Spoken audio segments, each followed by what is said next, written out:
पिताजी माताजी का 15 वर्षों का शासन उनको याद करना चाहिए, जंगल राज को याद करना चाहिए। अपार जन समर्थन है और इस बार बड़े अंतर से हम लोग ये चुनाव जीतेंगे। तेजस्वी जी कह रहे हैं उनकी बहन की शादी में शोरूम का गाड़ी लूट ली जाती थी, राहगीर को अपहरण किया जाता था।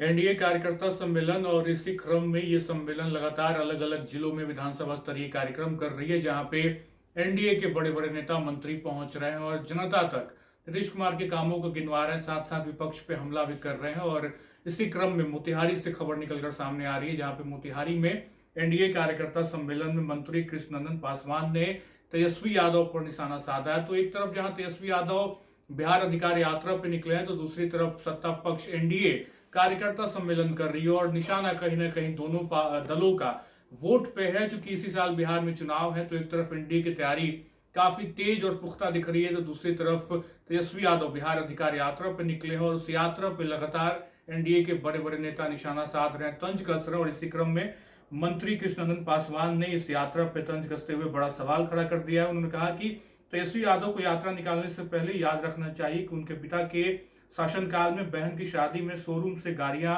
लूट ली जाती थी, अपहरण की घटनाएं होती थी। तो कहीं ना कहीं 2005 के कार्यकाल को याद करा रहे हैं और तेजस्वी यादव पर निशाना साध रहे हैं।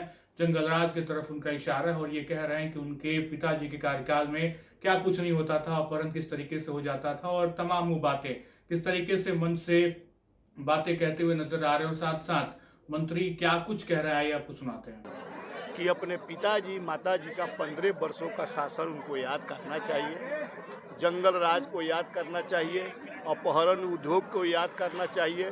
भयभीत बिहार था और बिहार की खजाना लूटे गए उनके पिताजी माताजी के द्वारा।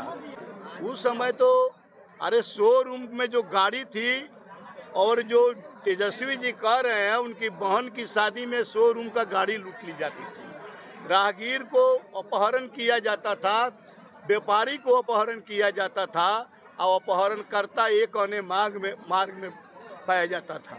नौवा फेल कलम बांट कर क्या करेगा, क्या संदेश देना चाहता है? नहीं, बहुत अब मैं तो सबसे पहले आप लोगों के माध्यम से एनडीए के देवतुल्य कार्यकर्ताओं को बहुत धन्यवाद देता हूं, उनके प्रति आभार प्रकट करता हूं और उनको प्रणाम करता हूं। अपार जन समर्थन है और इस बार बड़े अंतर से हम लोग ये चुनाव जीतेंगे और 2/3 बहुमत से फिर से बिहार में एनडीए की सरकार बनेगी।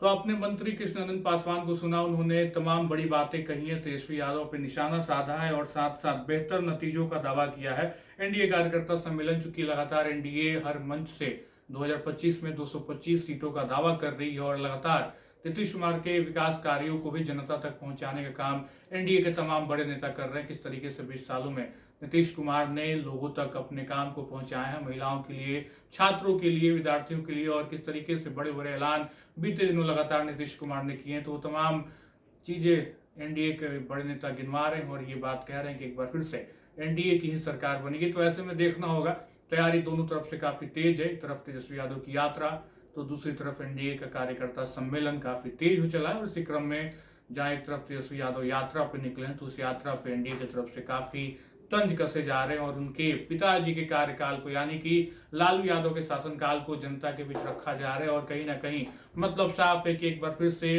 बयानबाजियों के दौर के बीच बिहार की जनता किसे चुनेगी, यह अपने आप में बड़ा सवाल है। खैर, अब से कुछ दिनों बाद वोटिंग यानी चुनाव होगा और परिणाम आने के बाद सब कुछ तय हो जाएगा कि एक बार फिर से बिहार में एनडीए की सरकार बनती है या फिर महागठबंधन सत्ता में आने पे काबिज हो जाती है, यानी कि सफल हो जाती है। देखना होगा। फिलहाल इस वीडियो में इतना ही। आप बने रहे लाइव सिटीज के साथ। बहुत बहुत शुक्रिया।